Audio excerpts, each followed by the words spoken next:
হরে কৃষ্ণা। শ্রীকৃষ্ণের রুক্মিণী হরণ লীলা তৃতীয় এবং শেষ পর্ব।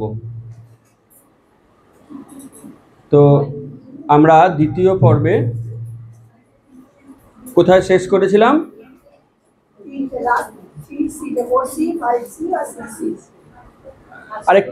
আরেকটু গ্রস বলতে গেলে রুক্মিণী যে 7টি শ্লোকের লাভ লেটার লিখেছিলেন, আমরা সেই পুরো 7টি শ্লোক আলোচনা করেছি। ব্রাহ্মণ রুক্মিণীর লেখা পত্রটি কৃষ্ণের আদেশে জোরে জোরে পড়লেন, আর ভাগ্যিস জোরে পড়লেন, তাই আমরাও শুনতে পেলাম। এবং আমরা সেই শ্লোকগুলি থেকে অনেক অনেক শিক্ষা পেলাম, যা রুক্মিণীর মতন মহান ভক্তের শ্রীমুখ থেকে বেরিয়েছে। সেখান থেকে আমরা অনেক কিছু শিখলাম। যদি আমরা জীবনে প্রয়োগ করি, আমাদের অশেষ কল্যাণ হবে। ব্রাহ্মণ এই শ্লোকগুলি পড়ে কৃষ্ণকে বললেন যে আমি পত্র বাহক মাত্র, আমি পত্রটি নিয়ে এসেছি, আপনাকে আমি জানালাম, এখন আপনার যা কর্তব্য সেটা আপনি করুন। এইভাবে 52 নাম্বার অধ্যায়টি সমাপ্ত হলো। এরপরে আমরা চলে আসব 53 নাম্বার অধ্যায়। এতক্ষণ ভগবান রুক্মিণীর শ্রীমুখ থেকে তার মহিমা শুনলেন। রুক্মিণী কিভাবে কৃষ্ণের নাম, গুণ, বিদ্যা, কুল সব কিছুর প্রশংসা করেছেন এবং তিনি কৃষ্ণ লাভের জন্য উন্মুখ জানিয়েছেন, আর কৃষ্ণকে তিনি বিভিন্ন পরিকল্পনা বলে দিয়েছেন। এতক্ষণ কৃষ্ণ শুনলেন। এরপর তিনি বলবেন। 52 অধ্যায় শেষ, 53 অধ্যায় শুরু। 53 অধ্যায়ের 2 নম্বর শ্লোক। শ্রী ভগবান উবাচ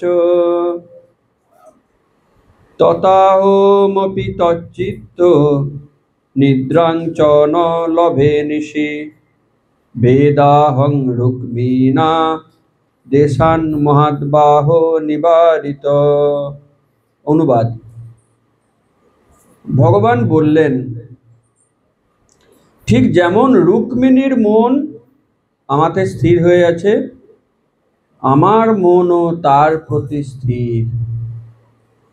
এমনকি আমি রাত্রে ঘুমাতে পর্যন্ত পারি না। আমি জানি বিদ্বেষবশত রুক্মী আমাদের বিবাহে নিষেধ করছে। এ তো ঝুলি থেকে বিড়াল বেরিয়ে পড়ল। এতকাল ভাবছিলাম ওয়ান সাইডেড লাভ, এখন দেখছি না, 2 সাইডেড। হ্যাঁ, রুক্মিণী নয় এতকাল ধরে ভগবানের কথা শুনে শুনে শুনে শুনে কিশোরী বয়সের বালিকা, তিনি আসক্ত হয়েছেন। তো কৃষ্ণের আবার এরকম কবে থেকে হলো? তিনি ঘুমাতে পারছেন না রুক্মিণীর জন্য। তার কারণ কৃষ্ণও তো শুনেছেন। নারদ মুনি তো বীজ রোপণ করে দিয়েছেন। এছাড়া ভগবান অন্তর্যামী, তিনি জানেন না কি আছে। তো কৃষ্ণ বলছেন আমিও রাত্রে ঘুমাতে পারি না। এটা কি ব্রাহ্মণকে বলার খুব প্রয়োজন ছিল? কিছু কথা গোপন থাক না। কার কার জন্য রাত্রে কদিন ঘুমাতে পারিনি, এখন এইগুলো কি বলার খুব প্রয়োজন আছে? আর ব্রাহ্মণ তো আর রুক্মিণীকে গিয়ে বলার সুযোগও পাবে না। কিন্তু কৃষ্ণ সরল, তার লুকোছাপা কিছু নেই। তিনি এমন কোনো কাজও কখনো করেন না যেটা প্রকাশ্যে বলা যায় না, লুকিয়ে রাখতে হয়। তাই আমাদেরও এমন কোনো কাজ করা উচিত না যেটা প্রকাশ হয়ে গেলে আমরা লজ্জায় পড়ে যাব। সেইভাবেই আমাদের মনকে, ইন্দ্রিয়গুলিকে কন্ট্রোল করা উচিত, যাতে তেমন কোনো কাজ আমরা কখনো না করি।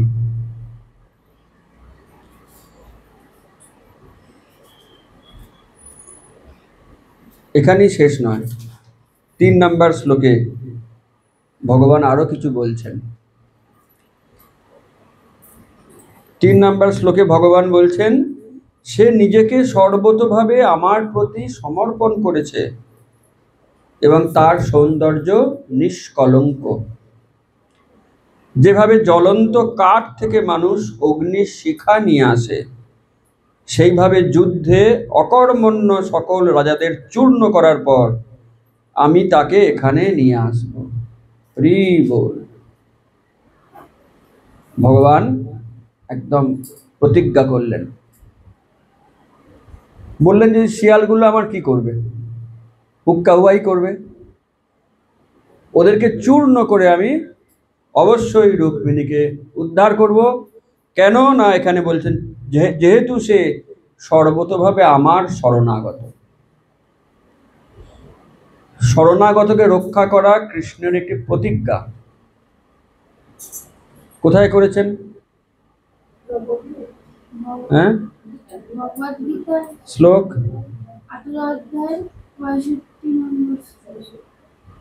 'কৌন্তেয় প্রতিজানিহি নমে ভক্তা পুনশ্চতি'।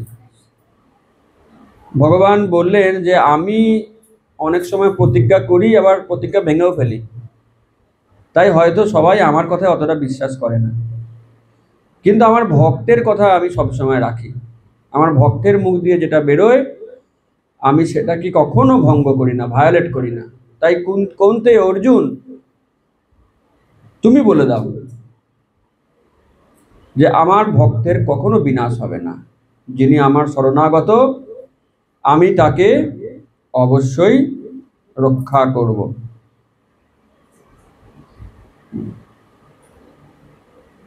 তিনি এইভাবে প্রতিজ্ঞা করলেন এবং তিনি রুক্মিণীর গ্লোরিফিকেশন করলেন। এই যে সম্পূর্ণ শরণাগতি, এটা কি গ্লোরিফিকেশন নয়? নিষ্কলঙ্ক গ্লোরিফিকেশন নয়? রুক্মিণী এতক্ষণ ধরে ভগবানের গুণমহিমা কীর্তন করলেন, ভগবানও রুক্মিণীর মহিমা কীর্তন করছেন।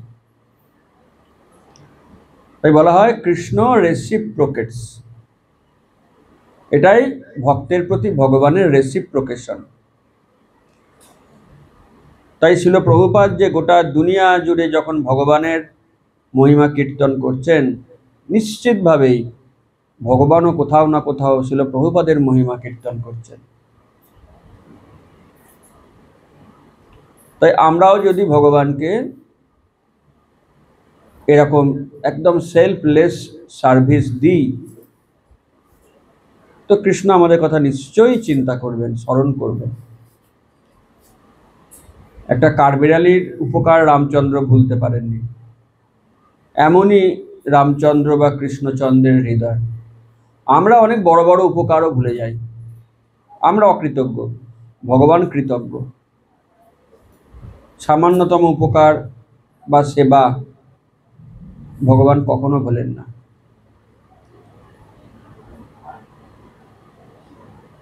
আর যদি ভগবান তার ভক্তের মহিমা কীর্তন করেন, যেমন রুক্মিণীর মহিমা কীর্তন করলেন, তাহলে আমাদেরও উচিত ভক্তের গুণগান করা, তাই না? সাক্ষাৎ ভগবান যদি করেন তো অবশ্যই আমাদের করা উচিত। অপরের গুণমহিমা কীর্তন করলে সেটা সেই গুণটা আমি পেয়ে যাব। ভালো না খারাপ? পদ্মপুরাণে এরকম একটা কথা বলা আছে যে আপনি মন দিয়ে যেটা শোনেন তার 1% আপনি পাবেন। মন দিয়ে শুনতে হবে। কারোর গুণ শুনলেন মন দিয়ে, 1% আপনি পাবেন। কারোর দোষ শুনলেন মন দিয়ে, 1% আপনি পাবেন। তাহলে কোনটা শুনবো আমরা? কিন্তু গুণ শোনার থেকে দোষ শুনতে একটু বেশ স্বাদটা ভালো লাগে। যেমন অন্যের থেকে পোলাওটা ভালো লাগলো না?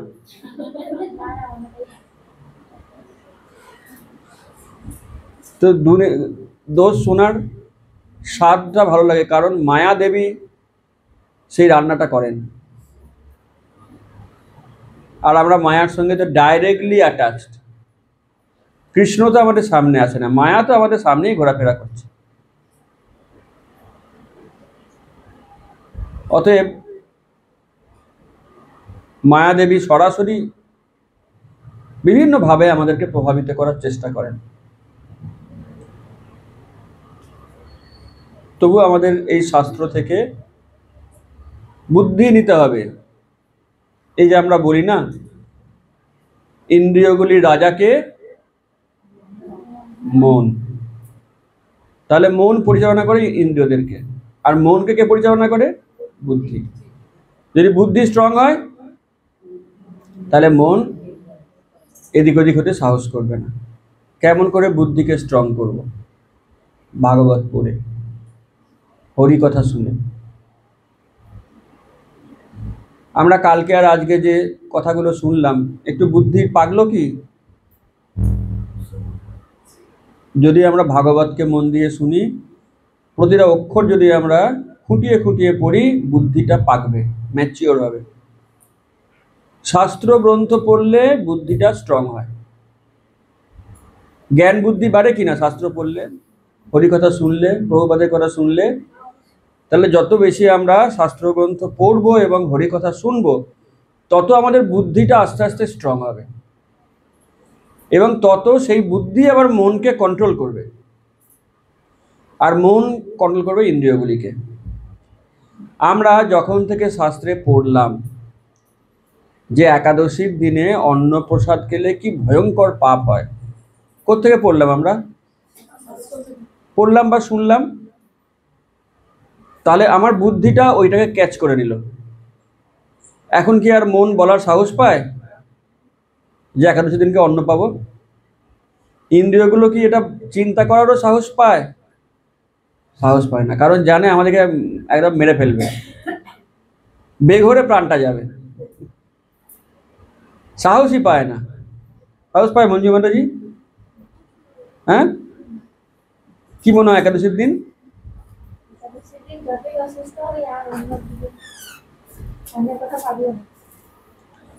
তাহলে এই যে আমাদের দৃঢ়তা, এই যে প্রত্যয়, এই প্রত্যয়টা এলো কিভাবে? শাস্ত্র শুনে বা পড়ে। তো এগুলো খুব সূক্ষ্ম সূক্ষ্ম বিষয়, কিন্তু খুব গুরুত্বপূর্ণ বিষয়। আমরা যত বেশি করে ভাগবত পড়বো, শুনবো, তত কিন্তু আমাদের অজান্তেই আমাদের বুদ্ধিটা আরো পরিণত হচ্ছে, ধারালো হচ্ছে, আমাদের বুদ্ধির ওজন বাড়ছে। আর সেই ধারালো বুদ্ধি দিয়ে আমরা খুব সহজে মনকে দমন করতে পারবো। মন আর ওই ডান্স অ্যাজ ইউ লাইক, ওটি আর হবে না বাবা। মনের রাশি এখন আমার হাতে, কারণ বুদ্ধি এখন স্ট্রং হয়ে গেছে। যারা শাস্ত্র জানে না, পড়ে না, মানে না, তাদের মন কন্ট্রোল করে বুদ্ধিকে, আত্মাকে। এবং সেই কারণেই মায়াবদ্ধ জীবের যেন কি যেন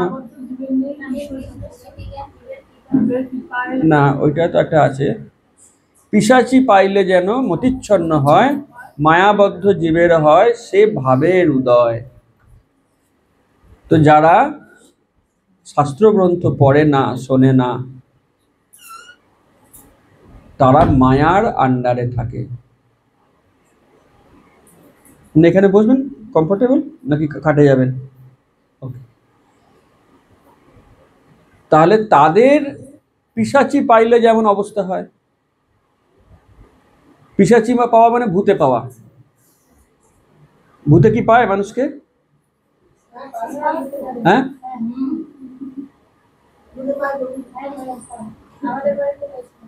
ও বাবা, আপনাকে পায়নি তো? দেখবেন আবার লাইন দিয়ে 5-6 জন।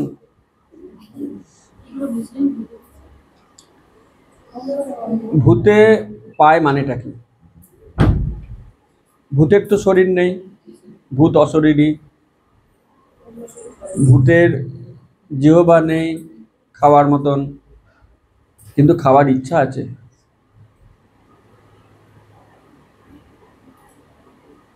জিহ্বা ছাড়া সে খাবে কি করে?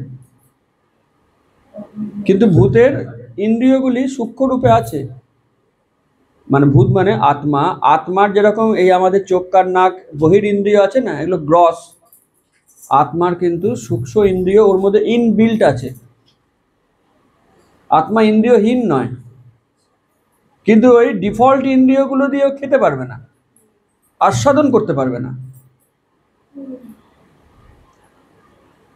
তখন আত্মা তককে তককে থাকে, কার ঘাড়টা মটকাবো, মানে সেই অর্থে ঘাড় মটকায় না।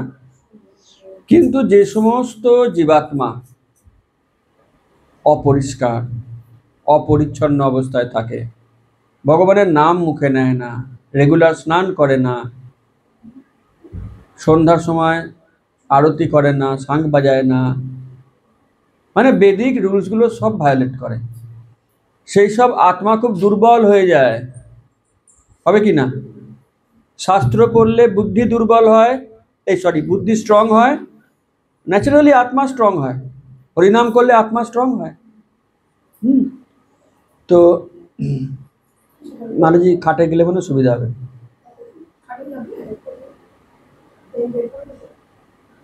তারপরে লিখে দেবে। অতএব আত্মা, যদি আমরা আত্মাকে আত্মার খাবার দিই তাহলে আত্মা স্ট্রং হবে। আত্মার খাবার কি? হ্যাঁ, হরি কথা। কেন আত্মা পনির খায় না?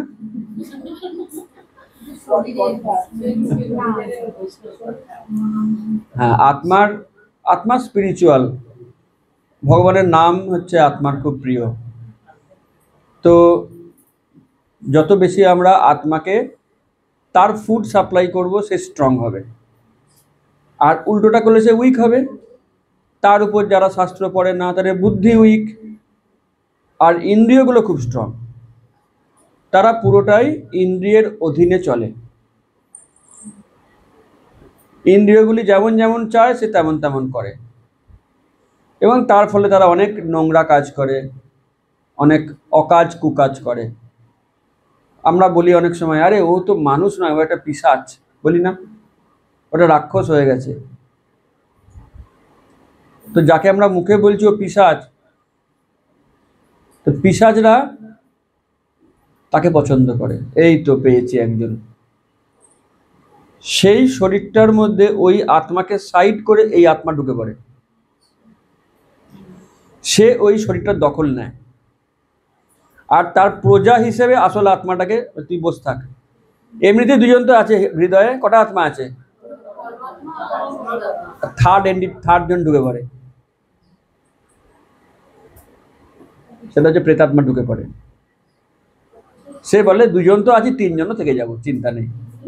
এবার সে স্ট্রং আর এ উইক, সে দখল নেয়, সে এই ইন্দ্রিয়গুলি দিয়ে নিজের ইচ্ছে মতন সে তার যে কামনা বাসনা সেগুলি সে পূরণ করে। তখন তাকে বলা হয় ভূতে পেয়েছে। না, পরমাত্মা সাক্ষী, পরমাত্মা সাক্ষী, উনি কাউকে জোর করেন না। তো এইভাবে যখন কেউ পিশাচির খপ্পরে পায়, তখন তার আর কোনো ভালো মন্দ জ্ঞান থাকে না। তো যাই হোক, আমরা কি বলছিলাম যেন, কোথা থেকে যে কোথায় চলে যাচ্ছি। হ্যাঁ হ্যাঁ হ্যাঁ হ্যাঁ, পদ্মপুরাণ এইভাবে বলে, আমি যা শুনবো তার 1% পাবো।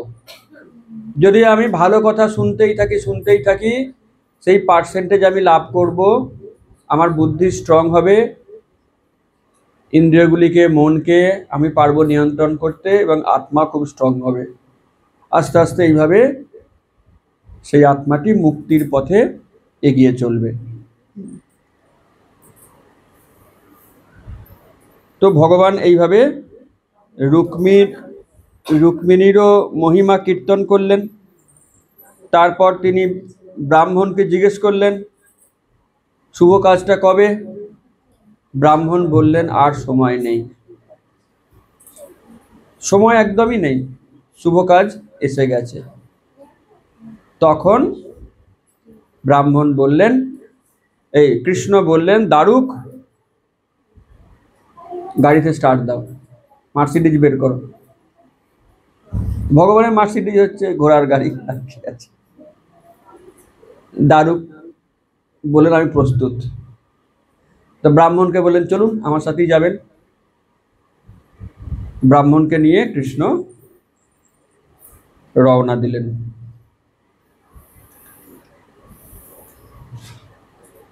তো আমরা বললাম ব্রাহ্মণ হচ্ছে গুরু, তাই না? সমাজের ব্রাহ্মণ এক প্রকারের গুরু, যিনি পারফেক্ট ব্রাহ্মণ, সত্যগুণের অধিকারী, শাস্ত্র জ্ঞানী। তো এই গুরুর হাত দিয়ে বার্তা পাঠিয়েছে শিষ্যা রুক্মিণী। তো শিষ্যকে উদ্ধার করতে গুরুকে নিয়ে কৃষ্ণ ছুটে আসছে। তাহলে এটা আমাদের ক্ষেত্রে হতে পারে, যদি আমরা গুরুর শরণাগত হই, যদি আমরা ভয়ঙ্কর বিপদে পড়ি, গুরুদেব কৃষ্ণকে বলবেন, তখন কৃষ্ণ গুরু একসঙ্গে আসবেন আমাদেরকে রিকভার করতে।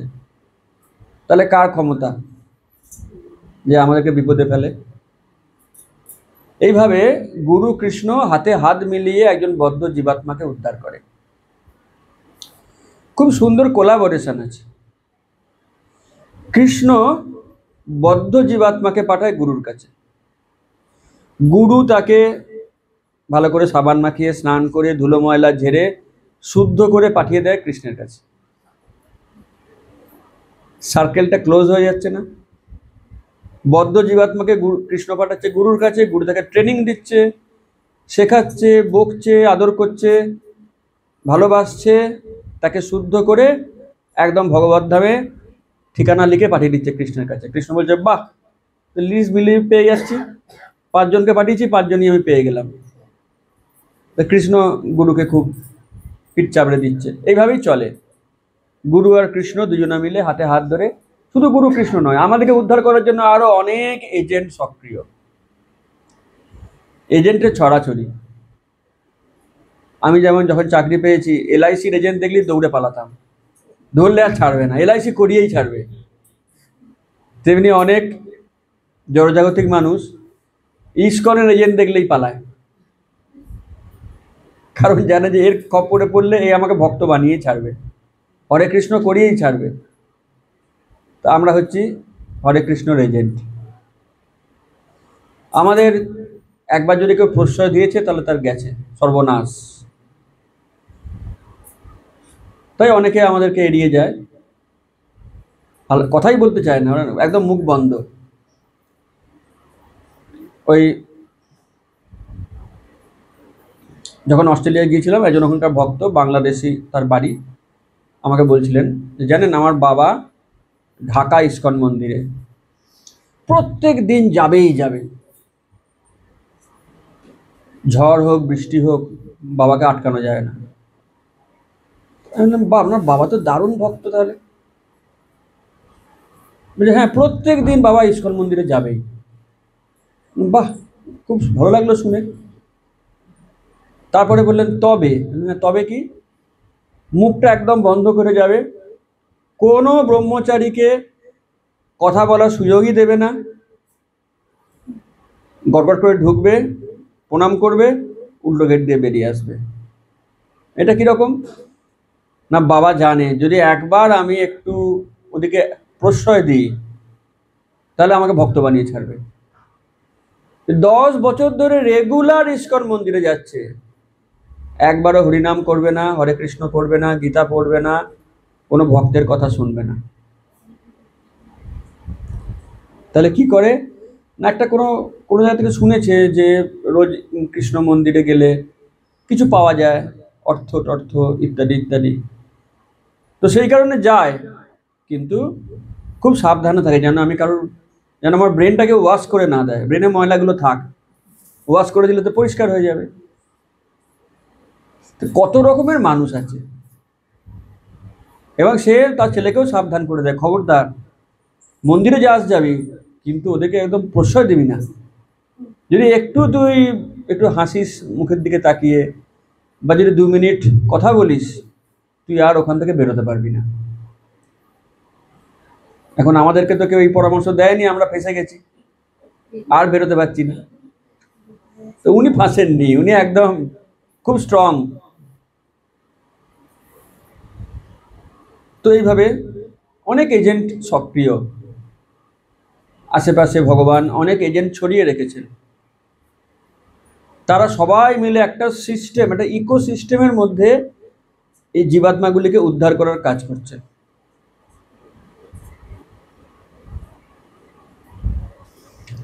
তো ব্রাহ্মণকে নিয়ে কৃষ্ণ রথে করে আসছেন।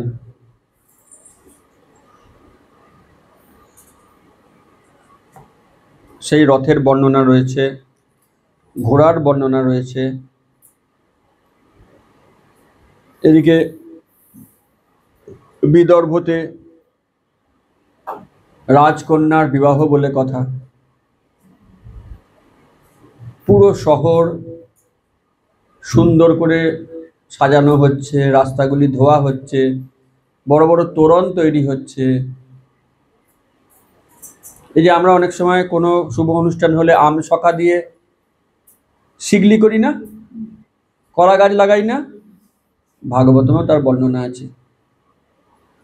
এগুলো অনেকে বলে এই আম শখা টাঙিয়ে কী লাভ, কলা গাছ দিয়ে কী লাভ, এগুলো কুসংস্কার। ভাগবতমে বর্ণনা আছে, যখন ধ্রুব মহারাজ তপস্যা করে ফিরলেন, ভগবানের দর্শন পেয়ে যখন ফিরলেন বৃন্দাবন থেকে তার রাজ্যে, তার পিতা তার পুরো শহরটিকে কলা গাছ, আমশখা এইসব দিয়ে সাজিয়েছিলেন।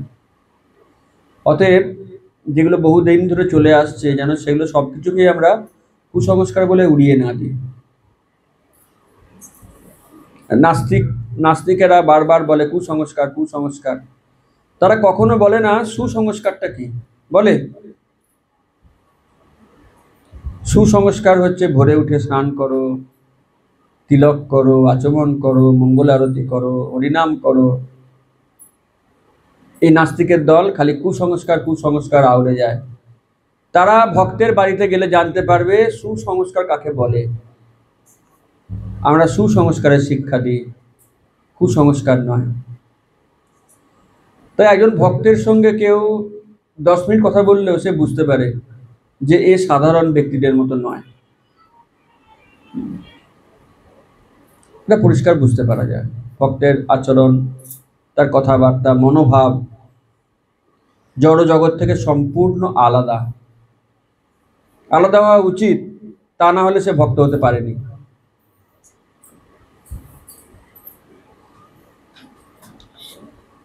রাজা ভীষ্মকের মনে মনে ইচ্ছা ছিল কৃষ্ণের সাথে তার মেয়ের বিয়ে হোক, কিন্তু বড় ছেলের জেদ, বাবা বৃদ্ধ হয়েছে, তাই তাকে মেনে নিতে হয়েছে বাধ্য হয়ে শিশুপালকে।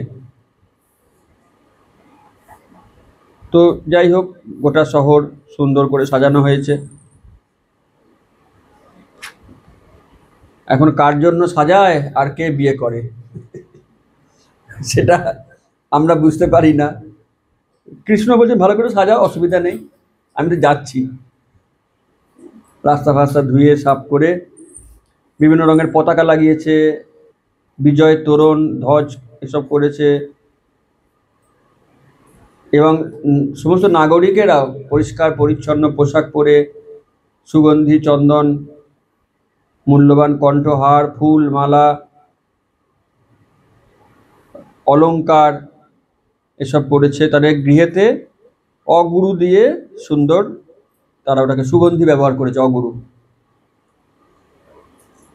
এবং ভীষ্মক পূর্বপুরুষ দেবতা ও ব্রাহ্মণদের ভোজন করালেন, পুজো করালেন, বধূর কল্যাণের জন্য বিভিন্ন মন্ত্র কীর্তন করলেন। তো এরপর পরিবারের যেটা বহুদিনের রীতি, সেটা হচ্ছে গিরিজার মন্দিরে যাওয়া হবে। তো রুক্মিণী যেন একটু টেনশনে আছেন, কি হয় কি হয়। রুক্মিণী মঙ্গলসূত্র পরিধান করে নতুন বস্ত্র, অলংকার এইসব পরেছেন। দেখুন এখানে বলছেন, শিল প্রভুপাদ বলছেন আপনাদের জন্য যে বিশ্বনাথ চক্রবর্তী ঠাকুর বলে গেছেন, মঙ্গল অনুষ্ঠানে কেবলমাত্র তাঁতের বোনা নির্মল বস্ত্র পরিধান করা উচিত। কি বস্ত্র? তাঁতের বোনা। এটা এখানে 11 নম্বর শ্লোকে প্রভুপাদ উল্লেখ করেছেন।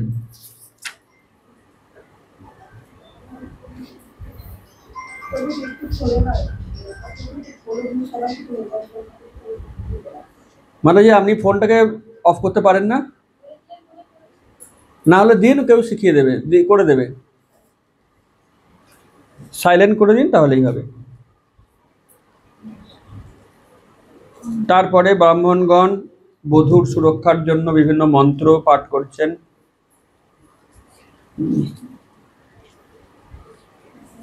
রাজা ব্রাহ্মণদের স্বর্ণ বস্ত্র, গাভী দান করেছিলেন। তো এইভাবে এখানে অনেক কিছু বর্ণনা রয়েছে, আমরা সব বর্ণনায় যাব না। এদিকে রাত্রি কেটে, রাত্রি পার হয়ে সকাল এসছে, আর কৃষ্ণ বিদর্ভে এসে উপস্থিত হয়েছে। কৃষ্ণ সূর্যের উদয় হয়েছে, আর এমনি সূর্যেরও উদয় হয়েছে, দুখানা সূর্যই একসঙ্গে বিদর্ভের আকাশে উদিত হয়েছে।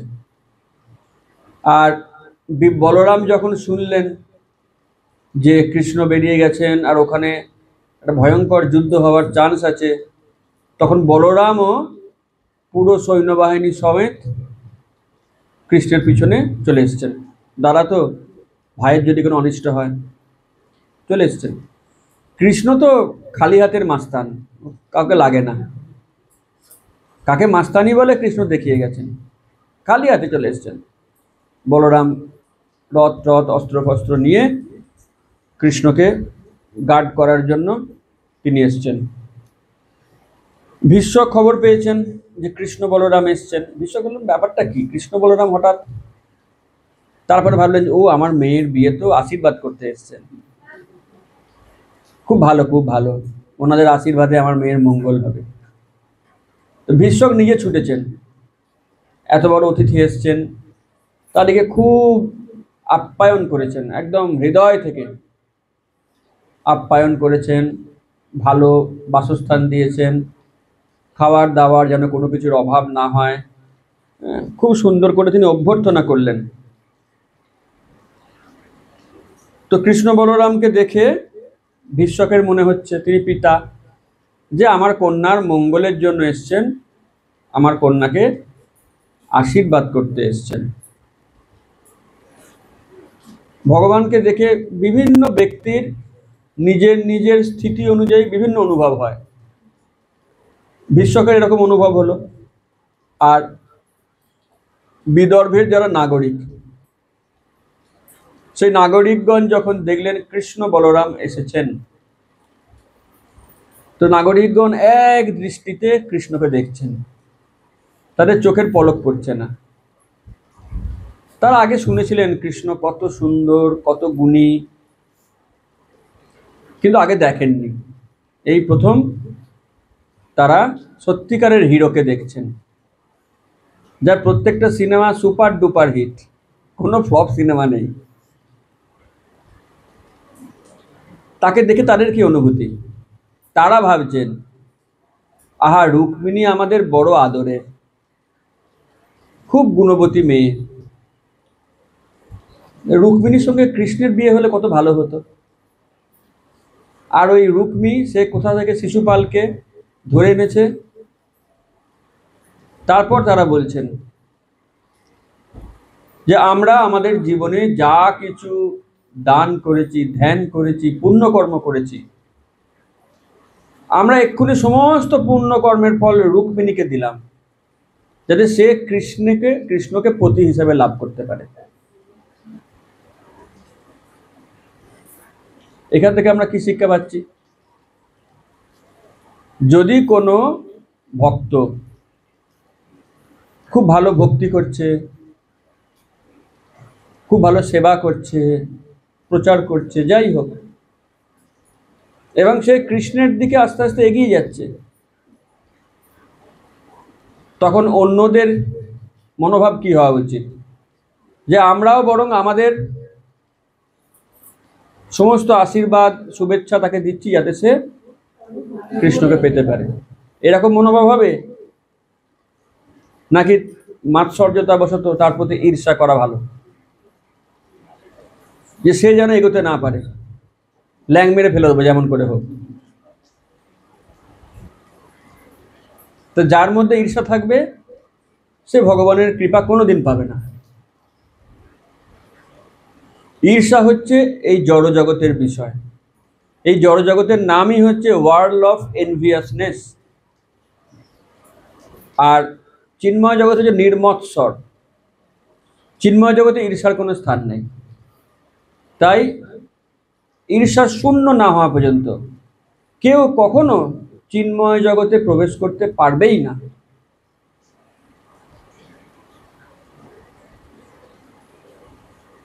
নাগরিকেরা তারা সম্পূর্ণ ঈর্ষা শূন্য হয়ে চাইছে রুক্মিণী যেন কৃষ্ণ লাভ করে। তাহলে ভীষ্মকের একরকম অনুভূতি কৃষ্ণ বলরামকে দেখে, নাগরিকদের একরকম অনুভূতি। আর কৃষ্ণ বলরাম এসেছে, খবর পেয়েছে জরাসন্ধ, শিশুপাল অ্যান্ড কৌম। তারা বলছে এই বদমাসটা কেন এসছে এখানে? জরাসন্ধ বলছে এই তো ওকে টাটকা আমি হারিয়ে এলাম, ভয়ে পালালো, রঞ্চোর বেটা, ও আবার কোন লজ্জায় এখানে এসছে? আর ও তো কোনো বিনা মতলবে আসে না, কিছু একটা মতলব আছে। তখন মগধের রাজা বলছে শিশুপাল, রুক্মিণীকে আবার তুলে নিয়ে চলে যাবে না তো? ওর তো কয়েক হাজার বউ অলরেডি হয়ে গেছে, তো আরো কিছু বাড়াবেন বলে এখানে আসেনি তো। হঠাৎ বিয়ের দিনকে কেন এসছে? যদি বিয়ের 10 দিন আগে আসতো ঠিক আছে, আসতেই পারে, 10 দিন পরে আসতো আসতেই পারে। এই যে বিয়ের দিনে এক জোড়া ভগবান, এই জোড়া ভগবানের আশাটা আমাদের মোটেই ভালো লাগছে না। শিশুপাল তুমি খুব সাবধান হও, তোমার কপালে কি লেখা আছে জানি না, খালি হাতে ফিরবে না কি? তখন জরাসন্ধ শিশুপাল বলল কৃষ্ণের মতলব যাই থাক, আমরা ওকে মজা দেখাবো। আমরা এখন সবাই মিলে একসঙ্গে আছি আর পুরো সৈন্যবাহিনী নিয়ে এসেছি, তো ওর যদি কোনো বদমতলব থাকে আমরা সবার সামনে এমন শিক্ষা দেব কোনোদিন ভুলবে না। তাই তারা পূর্ণরূপে যুদ্ধ করার জন্য প্রস্তুতি নেওয়া শুরু করলো। এদিকে রুক্মিণী সে তাঁতের শাড়ি পরে, মালা পরে, সখী পরিবৃত হয়ে তার প্রাসাদ থেকে নির্গত হয়েছে। প্রাসাদ থেকে নির্গত হয়ে সে যাচ্ছে কোথায়? গিরিজার মন্দিরে। 53 অধ্যায়ের 39 নম্বর শ্লোক থেকে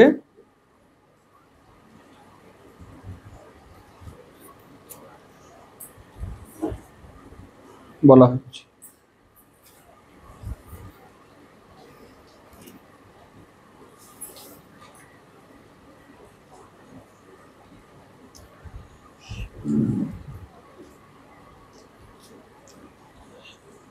গিরিজার মন্দিরে যাওয়ার আগেই রুক্মিণীর চিন্তা যেন শতগুণ বেড়ে গিয়েছিল। রুক্মিণী প্রত্যাশা করেছিলেন যদি কৃষ্ণ কিছু পরেও আসেন, ব্রাহ্মণ একটা খবর দেবেন। ব্রাহ্মণকে পাঠালাম, তিনি কোনো খবর দিলেন না। সারা রাত রুক্মিণী এপাশ ওপাশ করেছে, ভাবছে ব্রাহ্মণ কেন কোনো খবর দিলেন না। অনেক রকমের সে চিন্তা করছে এবং তার অ্যাংজাইটি বেড়েই চলেছে। তিনি ভাবছেন রাত্রি শেষ হলেই আমার বিবাহ, আমি কত ভাগ্যহীনা, কমল নয়ন কৃষ্ণ আগমন করলেন না, আমি জানি না কেন, এমনকি ব্রাহ্মণ তিনি এখনো ফিরে এলেন না। রাত্রে ঘুম আসছে না, এপাশ ওপাশ করছেন, আর মাথায় কত রকমের চিন্তা আসছে। একবার ভাবছেন তাহলে কি ব্রাহ্মণকে আদৌ কৃষ্ণের কাছে যেতেই দেয়নি? কৃষ্ণের তো অনেক সিকিউরিটি আছে, হয়তো কৃষ্ণ খুব ব্যস্ত, তাকে হয়তো সবাই বলেছে সৈন্যরা যে আজকে দেখা হবে না, আপনি গেস্ট হাউসে থাকুন, কালকে দেখা হবে। তো ব্রাহ্মণ হয়তো আমার কথা বলতেই পারেনি কৃষ্ণের কাছে, বা হয়তো ব্রাহ্মণ দেখা করেছে, বলেছে, কিন্তু কৃষ্ণ গুরুত্ব দেয়নি। আমার লাভ লেটারে কি এমন গুরুত্ব কৃষ্ণের আছে, আর আমার কি এমন গুণাবলী রয়েছে যে আমি বললেই কৃষ্ণ এসে একদম যুদ্ধ করে মার দাঙ্গা করে আমায় তুলে নিয়ে যাবে? সে এরকম করে বিভিন্ন রকম চিন্তা করছে। বা কৃষ্ণ হয়তো আমার যে লেখা চিঠিটি সেটি পড়ে মনে করেছে যে এটা আমার ধৃষ্টতা, তাকেই আমি প্ল্যানিং বলে দিয়েছি কিভাবে আসতে হবে, কোথায় আমায় কিডন্যাপ করবে। জেনারেলি ভগবানকে এরকম কেউ বলে না, আমি বলেছি, হয়তো ভগবান সেটা পছন্দ করেনি, কৃষ্ণ পছন্দ করেনি, তাই সে আসেনি। তারপরে ভাবছেন বা হয়তো কৃষ্ণ আসতে চেয়েছিলেন, শিব তাকে বারণ করেছে, কারণ আমি হয়তো সেভাবে শিবের পূজা করিনি, তাই শিব হয়তো বলেছে যে না, তুমি যেও না। বা হয়তো শিব কিছু বলেনি, কিন্তু শিবের পত্নী গৌরী, রুদ্রাণী, তিনি হয়তো কৃষ্ণকে বারণ করেছেন। আর রুদ্রাণীর নাম থেকেই বুঝতে পারা যায়, রুদ্র মানে কি? রোদন থেকে রুদ্র, রোদন মানে কান্না, তা রুদ্রাণী মানে সে সবসময় কাঁদে। তাহলে রুদ্রাণী নিজেও কাঁদে, আর সে হয়তো চাইছে আমিও যেন সারা জীবন কাঁদি তার মতন, তাই আমাকে সারা জীবন কাঁদাবার জন্যই হয়তো রুদ্রাণী আমাকে আসতে দেয়নি, এই কৃষ্ণকে হয়তো সে ওই কারণে আসতে দেয়নি। তারপর ভাবছেন যে রুদ্রাণীর তো, দরজাটা বন্ধ করুন, রুদ্রাণীর তো আরেকটা নাম হচ্ছে সতী। সতী তিনি একটা সময় তার পিতার দক্ষের বাণী সহ্য করতে না পেরে দেহত্যাগ করেছিলেন। সতী হয়তো চাইছেন যে আমিও দেহত্যাগ করি। এইভাবে তার ঘুম আসছে না, তো একের পর এক নানা দুশ্চিন্তা হচ্ছে, এবং এগুলো খুব কমন, আমাদেরও হয়, তাই না? আমাদেরও হয়, তার মধ্যে এরকম দুশ্চিন্তা হচ্ছে। এইভাবে তার দুই চোখ জলে ভরে গেছে।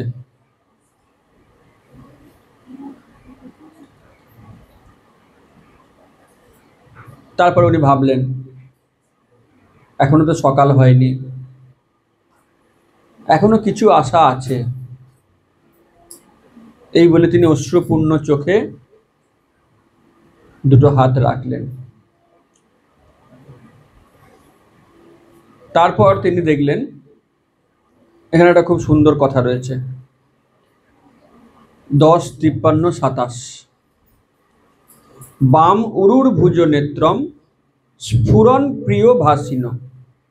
তার মানে তিনি খেয়াল করে দেখলেন তার বাম উরু, বাম বাহু এবং বাম নেত্র স্পন্দিত হচ্ছে।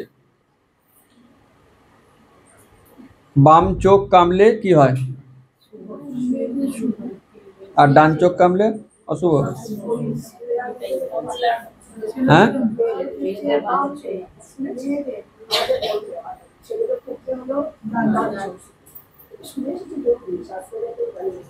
ভাগবতম বলছে, ভাগবতম বলছেন মেয়েদের যদি বাম উরু, বাম বাহু এবং বাম নেত্র স্পন্দিত হয় সেটি শুভ লক্ষণ। তাহলে আমরা যা শুনি সব মিথ্যা নয়। আর ছেলেদের ক্ষেত্রে ডান। তবে অনবরত স্পন্দন হলে আবার ডাক্তার দেখানো যেতে হবে। চোখ লাফিয়ে যাচ্ছে, তখন সেটা অশুভ।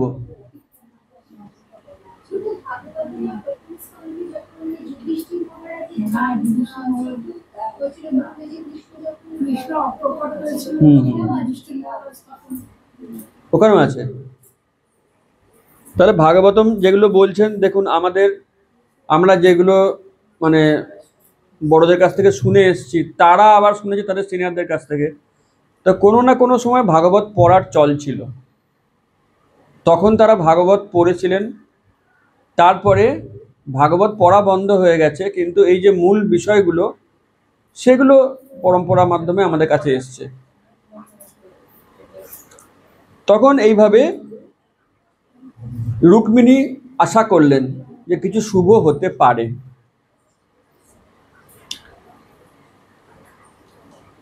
আর ঠিক তারপরে রুক্মিণীকে তার একজন দাসী বললেন, একজন ব্রাহ্মণ এসেছে আপনার সঙ্গে দেখা করতে।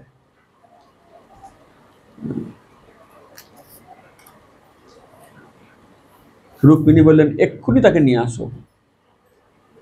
রুক্মিণী দেখছেন দূর থেকে ব্রাহ্মণ আসছে, এক মুখ হাসি। তখন রুক্মিণী বুঝতে পারলেন যে শুভ সংবাদ। ব্রাহ্মণ এসে বললেন, কৃষ্ণ এসে গেছেন, সঙ্গে বলরাম এবং পুরো টিম, পুরো ফুটবল টিম নিয়ে এসছেন, গোল করেই ছাড়বেন। তো রুক্মিণী এটা শুনে তিনি হাসবেন না কাঁদবেন না লাফাবেন, গড়াগড়ি দেবেন, কি করবেন বুঝতে পারছেন না। মানে কেউ যদি শোনে যে আমি আইআইটিতে চান্স পেয়েছি, তার যে আনন্দ হয় তার থেকে কোটি গুণ আনন্দ যে আমি কৃষ্ণকে আমার স্বামী হিসেবে পাবো। এই আনন্দের তুলনা আর কিছু নেই, কোনো কিছু দিয়ে এটা বোঝানো সম্ভব নয়। এখন এত বড় একটি কাজ ব্রাহ্মণ করলেন, এত বড় খবর শোনালেন, রুক্মিণী বললেন, আমি আপনাকে কি দেব আমি বুঝতে পারছি না, মানে এর তুলনীয় আমার কাছে কিছু নেই যেটা আমি আপনাকে উপহার দিতে পারি। তা আপনি দাঁড়ান, আমি আপনাকে ভালো করে একটু প্রণাম করি। যখন হনুমান রামচন্দ্রকে লঙ্কা থেকে ফিরে বলেছিলেন, আমি সীতা মাকে দেখেছি, সীতা মা ওখানে আছেন, তখন রামচন্দ্র বললেন, তোমাকে আমি কি দেব, তুমি এত বড় একটা খবর শোনালে, তো আমার কিছুই নেই তোমাকে দেওয়ার মতন, তোমাকে আমি আলিঙ্গন করছি। আর রুক্মিণী বললেন, আমি আপনাকে প্রণাম করি, কারণ ব্রাহ্মণ বা গুরু তিনি কৃষ্ণ লাভের ব্যবস্থা করেছেন। তাহলে আমরা আমাদের গুরুদেবদের কি দিতে পারি? প্রণাম তো দেবই, ওইটুকুই। আমাদের পুরো জীবন দেওয়া উচিত, তাই না? জীবন দেওয়া মানে তার শাসন, তার নির্দেশ, সারা জীবন সেগুলি মেনে চলা। তাহলে শিল প্রভুপাদকে আমরা কি দিতে পারি? যাবতীয় অ্যারেঞ্জমেন্ট তো প্রভুপাদ করছেন যাতে আমরা কৃষ্ণকে পাই।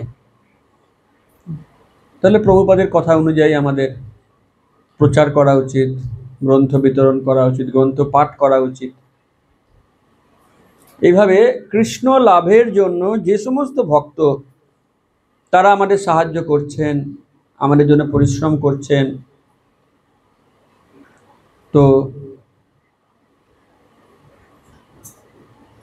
সেটা আমাদের মনে রাখা উচিত এবং তাদের নির্দেশ মেনে চলা উচিত। রুক্মিণী এইভাবে তাকে প্রণাম করলেন।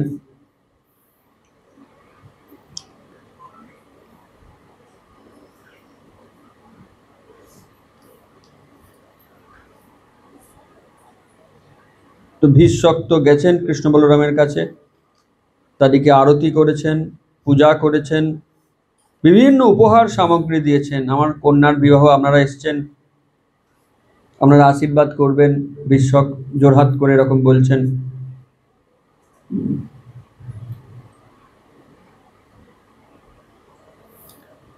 আর বলা হচ্ছে বিদর্ভের নাগরিকেরা তারা কৃষ্ণকে দেখে নেত্রাঞ্জলি দ্বারা তার মুখপদ্মের মধু পান করছিলেন। কৃষ্ণকে দেখতে ইচ্ছা হয় ফেস টু ফেস? হ্যাঁ, দেখতে চান? একটা পন্থা আছে, সেই পন্থাটা হচ্ছে প্রত্যেক দিন ঘুমোবার আগে প্রার্থনা করবেন যে কৃষ্ণ, তোমার সাথে আমার খুব জরুরি কিছু কথা আছে, তুমি একটিবার স্বপ্নে আমাকে দেখা দাও। আমি শুনেছি একজন ভক্তের মুখে যে খুব সিনসিয়ার প্রার্থনা করলে কৃষ্ণ সেটা ব্যবস্থা করেন। স্বপ্নেও কৃষ্ণকে দেখা যায়, কথা বলা যায়। বাস্তবে যে কবে হবে সেটা তো জানা যাচ্ছে না, কিন্তু আমাদের প্রার্থনা চালু রাখা উচিত।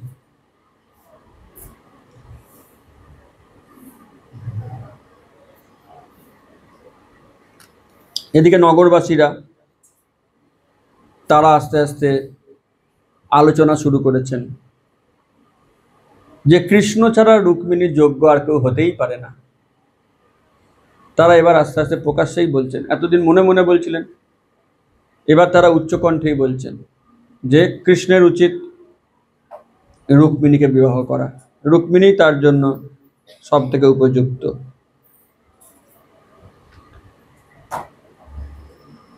এদিকে রুক্মিণী তিনি আস্তে আস্তে মন্দিরের দিকে এগিয়ে যাচ্ছেন। তার মাতৃস্থানীয়া অনেকে রয়েছেন এবং সখীগণ রয়েছেন, তারা রুক্মিণীকে গার্ড করে নিয়ে যাচ্ছেন। তার সঙ্গে বিভিন্ন ব্রাহ্মণ পত্নীরা গান করতে করতে যাচ্ছেন, স্তুতি করতে করতে যাচ্ছেন। এছাড়াও বিভিন্ন পেশাদার গায়ক, সঙ্গীতজ্ঞ, চারণ, ধারাভাষ্যকার, ঘোষক, একটা মস্ত বড় টিম তারা রুক্মিণীর সঙ্গে সঙ্গে যাচ্ছে। রুক্মিণী পৌঁছে গেলেন মন্দিরে। তিনি মন্দিরে পৌঁছে কি করলেন? প্রথমে হাত এবং পা ধৌত করলেন, তারপরে আচমন করলেন। প্রত্যেক লাইনে লাইনে কত শিক্ষা দেখুন। আমরা তো এই সকল সংস্কার ভুলেই গেছি, যে মন্দিরে ঢোকার আগে হাত ধুতে হয়, পা ধুতে হয়, আচমন করতে হয়। ইভেন ভক্তরাও করে না। অন্ন প্রসাদ পাওয়ার পর পা ধুতে হয়, শুধু হাত ধোয়া নয়। আর মন্দিরে ঢোকার আগেও হাত পা ধোয়া উচিত। জগন্নাথ মন্দিরে পুরীতে ঢোকার আগে মহাপ্রভু প্রত্যেক দিন চরণ ধুয়ে তারপর যেতেন। এখনো অনেকে যায়, ব্যবস্থা করা আছে। তো এখানেও মায়াপুরে মন্দিরে ঢোকার আগে একটু জল নিয়ে অন্তত পক্ষে পায়ে দেওয়া উচিত। এগুলো শ্রদ্ধা। ভগবান দেখেন কার কতটা শ্রদ্ধা। আর আচমন করা মানে মুখ ধোয়া। আচমন তো সারাদিনে অনেকবার করতে হয়। যতবারই আপনি ভগবানের কোনো সেবা করতে যাবেন, প্রত্যেকবার আচমনটা করতে হয়। ভোগ অফারিং করবেন, আরতি করবেন, অর্চন করবেন, যাই করুন, প্রত্যেকবার আচমন করা উচিত। তো এগুলি সুসংস্কার। ওইসব নাস্তিকেরা, কমিউনিস্টেরা খালি কুসংস্কার কুসংস্কার বলে চেঁচায়। ওরা জানে আচমন মানে কি। যেগুলো প্রকৃত সুসংস্কার সেগুলোকেও এইসব মূর্খের দল কুসংস্কার বলে দাগিয়ে দেয়। তো এদের আর কি বলা যায়? এদের জন্য করুণা ছাড়া আর কিছু করার নেই। এগুলো আমাদেরকে অবশ্যই মেনে চলা উচিত। প্রত্যেকবার বাথরুমে গেলে ভালো করে হাত ধোয়া, পা ধোয়া, এগুলো করা উচিত। তো এখন তো সিস্টেমই এমন হয়ে গেছে, এই ক্লাসে বলতে চাই না, তবু এখানে না বললে আর কোথায় বলবো। অনেক জায়গায় দেখি এমনভাবে বাথরুম বানায় যে ইউরিন করতে গেলেও কোমর স্পর্শ করতে হয়। বিদেশে তো সব সব বাথরুমই সেরকম, এখন এখানেও এরকম চালু হয়েছে। এমনকি ভক্ত প্রভুরা, মাতাজিরা, তারাও কোমর স্পর্শ করে ইউরিন করে। তাহলে তার আর কিছু থাকলো সুচিতা বলে? থাকলো না। তারপরে তিনি আবার যাচ্ছেন ভগবানকে ভোগ অফারিং করতে। ভগবানের কত দুর্ভাগ্য বলুন তো, কত দুর্ভাগ্য। কোমর স্পর্শ করলে স্নান করতেই হবে। যদি আমরা এই সাধারণ সুচিতাগুলো না মানি, তাহলে সেগুলি কি হয়? সেবা অপরাধ। কেউ বলতে পারেন আমি এত ভক্তি করছি, উন্নতি হচ্ছে কি হচ্ছে না কেন? তা আপনি ভক্তিও করছেন, অপরাধও করছেন। সুচিতা তো রক্ষা করতে হবে। ভক্ত মানে ক্লিন হবে, এক্সটার্নালি অ্যান্ড ইন্টারনালি। তো এমন সিস্টেম আমি করব কেন? এটা তো প্রশ্ন। এমন সিস্টেম আমি তৈরি করব কেন? এমন বাথরুম বানাবো কেন?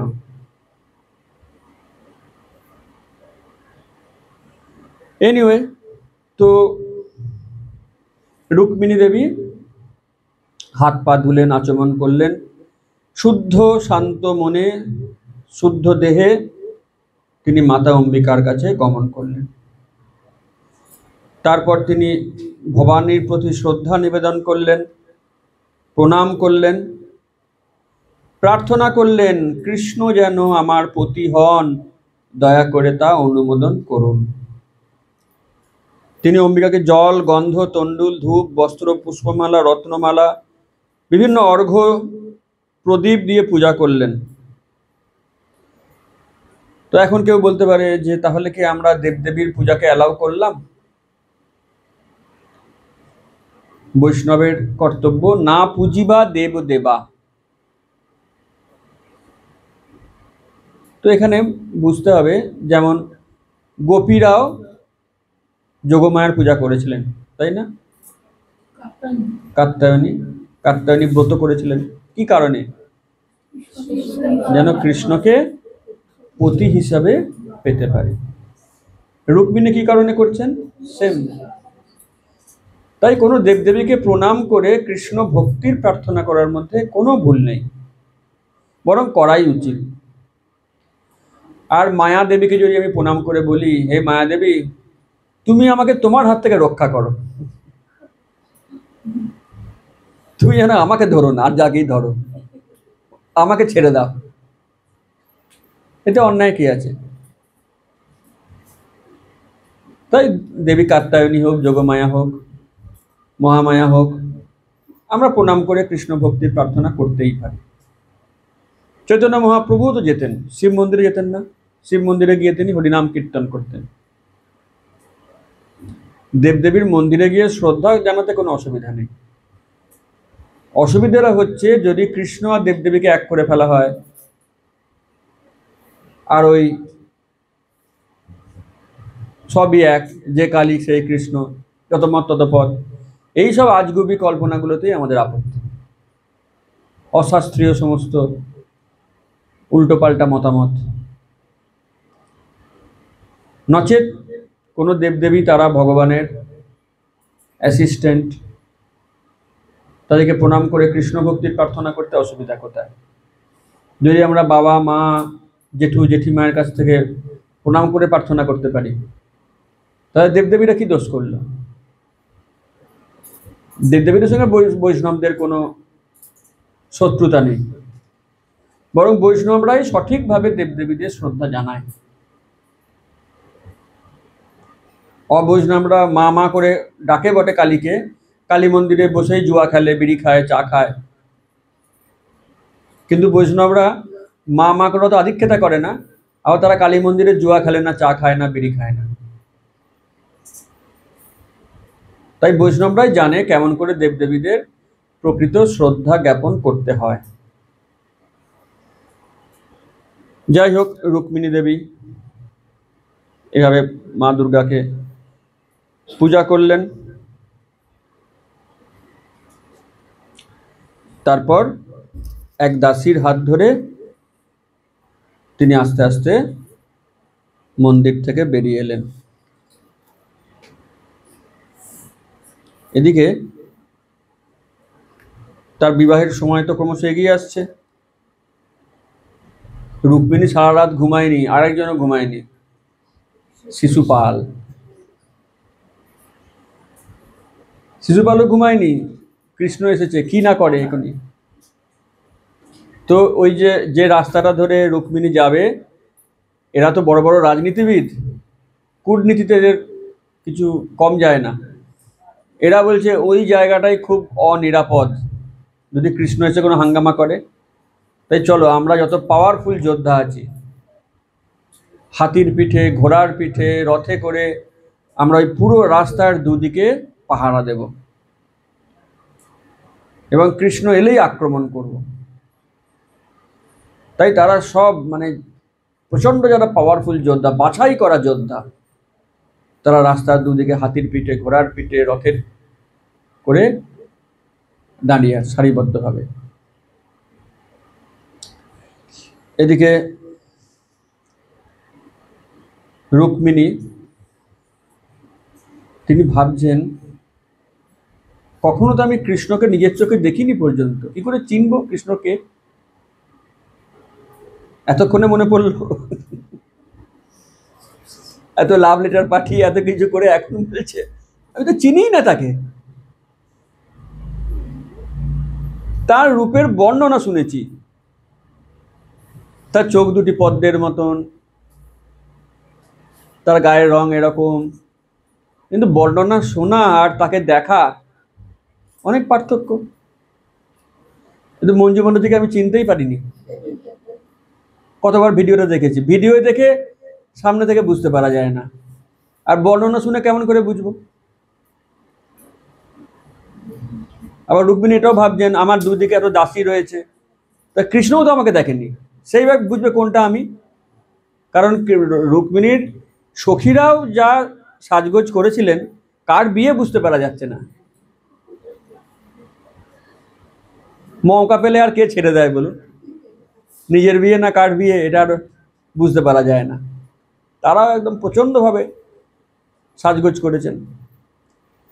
আর রুক্মিণীর চুলগুলো মুখের মধ্যে বড় বেশি নেমে এসছে, মানে চোখকেই প্রায় ঢাকা দিয়ে দিচ্ছে, আর মাথায় ঘোমটা আছে। তা রুক্মিণী ভাবছেন, কৃষ্ণ কি সামনে দাঁড়িয়ে আছেন? কৃষ্ণ কোথায়? তিনি একটু চুলগুলোকে সরিয়েছেন দুদিকে, আর একটু ঘোমটাটাকে টেনে তাকিয়ে দেখেছেন। তার ইচ্ছা নয় যে তার চোখ যেন এই শিয়ালগুলোর দিকে পড়ে,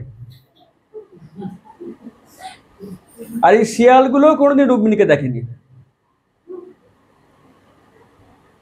তার চোখ সিংহকে খুঁজছে। এতক্ষণ ঘোমটা টানা ছিল, তার উপরে চুল, এবার একটু উপরের দিকে তাকিয়েছে, একটু শাড়িটাকে, মাথার ঘোমটা তুলেছে এবং চুলগুলো সরিয়েছে। তার ফলে তার মুখের কিছু অংশ দৃশ্যমান হয়, সবটা নয়, কিছু অংশ ভিজিবল হয়েছে। যেমনি সে কিছু অংশ ভিজিবল করে তাকিয়েছে সামনের দিকে, হঠাৎ কিছু শব্দ হলো। কি শব্দ? না হাতি থেকে, ঘোড়া থেকে এবং রথ থেকে পৃথিবী বিজয়ী রথী মহারথীরা অজ্ঞান হয়ে পড়ে গেছে রুক্মিণীকে দেখে, যে এত সুন্দর কেউ হতে পারে। 14 বছরের বালিকা, তাকে তার সৌন্দর্যের কিছু অংশ দেখে তারা সহ্য করতে পারেনি। মাথা ঘুরে, মনে হয় লো প্রেশার ছিল এমনিতেই তো, বা হাই প্রেশার, যাই হোক, মাথা ঘুরে একদম হাতির পিঠ থেকে নিচে, ঘোড়ার পিঠ থেকে নিচে, রথের পিঠ থেকে নিচে। রুক্মিণী হতভম্ব হয়ে গেছে, কেউ কি তীর ছুড়ল? কি হলো? কে যুদ্ধ করলো? একটা হিন্দিতে সাইডে আছে, সাইডে পুরো আমার মনে নেই, একটা মহিলা বলছে পুরুষকে যে তোকে ছুরি দিয়ে আমি কি মারবো, চোখের ইশারাই কাফি। রুক্মিণী ভাবছেন এদিকে আমি ভয় পাচ্ছিলাম এই শিয়ালগুলোকে, আমাকে দেখেই অজ্ঞান হয়ে গেল, ওদের সঙ্গে কৃষ্ণ কি যুদ্ধ করবে? যখন রুক্মিণী ভাবে দেখছে সব পড়ে গেছে একদম সাইড বাই সাইড অজ্ঞান হয়ে, সেই সময় একটা ঝড়ের পূর্বাভাস। কিছু ভালো করে বোঝার আগেই রুক্মিণীর হাতটা কেউ একজন ধরলো, একটা লিফট করে যেমন করে তোলে হাতটা, একটা হ্যাঁচকা টান, তারপরেই দেখলো রুক্মিণী রথে উঠে গেছে, আর যে হাতটা তাকে টেনে রথে তুললো তার দিকে তাকিয়ে দেখছেন কৃষ্ণ। হরে কৃষ্ণ হরে কৃষ্ণ কৃষ্ণ কৃষ্ণ হরে হরে, হরে রাম রাম রাম হরে হরে। তো রুক্মিণী তার দিকে তাকিয়ে তারও একটু জ্ঞান হারাবো করছিল, তা কৃষ্ণ বললো দাঁড়াও দাঁড়াও দাঁড়াও, অজ্ঞান হওয়ার কিছু হয়নি, তুমি অন্তত পক্ষে অজ্ঞান হইও না, আমি এসেছি, চিন্তার কোনো কারণ নেই। আর তোমার শিয়ালরা সব কি অবস্থা, আমায় কিছু করতেই হলো না, তুমি যে এত বড় যোদ্ধা, এরপরে যখন যুদ্ধ হবে আমি আর নিজে যাবো না, তোমাকে পাঠিয়ে দেবো, তোমাকে দেখেই তো অজ্ঞান হয়ে যাবে। যাই হোক, এদের জ্ঞান ফিরেছে, জ্ঞান ফেরার পর সব ভাবছে কি হলো এটা ব্যাপারটা, আমরা এতজন বিশ্বজয়ী যোদ্ধা হাজির, চোখের সামনে হাত ধরে নিয়ে চলে গেল কৃষ্ণ, কি হলো? শিশুপাল, তোমার ভবিষ্যৎ অন্ধকার হয়ে গেল, তুমি লজ্জায় রাজ্যে মুখ দেখাবে কি করে? তোমার বাগদত্তা বধূ, তাকে নিয়ে চলে গেল, জরাসন্ধ বলছে। তখন জরাসন্ধকে শিশুপাল বলছে তুমি আর বলো না, 17 বার হেরেছ, লাস্ট টাইম ডিক্লেয়ার করেছে তাই, 17 বার হেরে এসছো, তুমি আর মুখ নেড়ো না।